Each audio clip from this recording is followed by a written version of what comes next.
Kubu Ridwan Kamil Suswono, Ridho, membeberkan kecurangan di Pilkada Jakarta 2024.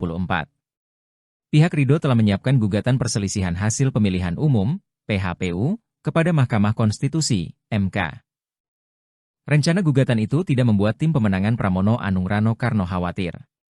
Kubu pasangan nomor urut 3 itu percaya diri akan menang di MK.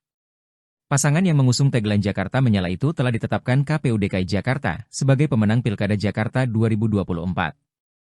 Juru bicara Pramono Rano, Iwan Tarigan mengatakan bahwa pihaknya menghormati langkah kubu Ridho tersebut. Menurutnya hal itu konstitusional. Meski begitu ditegaskan Iwan, pihaknya juga akan mempersiapkan tim hukum untuk menghadapi hal tersebut.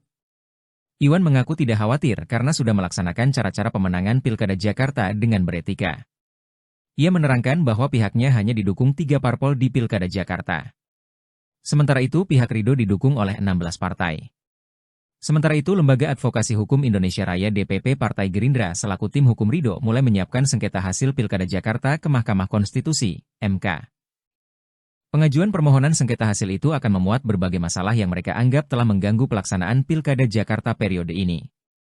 Maulana mengatakan, dimuatnya berbagai masalah dalam permohonan sengketa hasil ke MK karena laporan permasalahan itu tidak disikapi serius oleh penyelenggara Pilkada, KPU dan Bawaslu.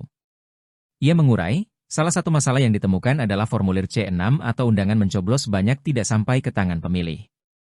Kata dia, ada 167 kasus formulir C6 tidak terdistribusi di Jakarta. Dengan rincian 24 kasus formulir C6 di Jakarta Pusat, 14 kasus serupa di Jakarta Barat, 40 kasus di Jakarta Utara, 80 kasus di Jakarta Timur, dan 9 kasus di Jakarta Selatan. Selain itu ada juga permasalahan yang ditemui kubu RK Suswono terkait daftar pemilih khusus, DPK, tidak sesuai TPS, dugaan pemilih mencoblos lebih dari sekali, kejadian salah coblos tidak sesuai TPS, hingga warga memenuhi syarat tapi tak terdaftar dalam DPT. Namun temuan-temuan yang dibungkus dalam 80 laporan ini tidak ditindaklanjuti serius oleh Bawaslu.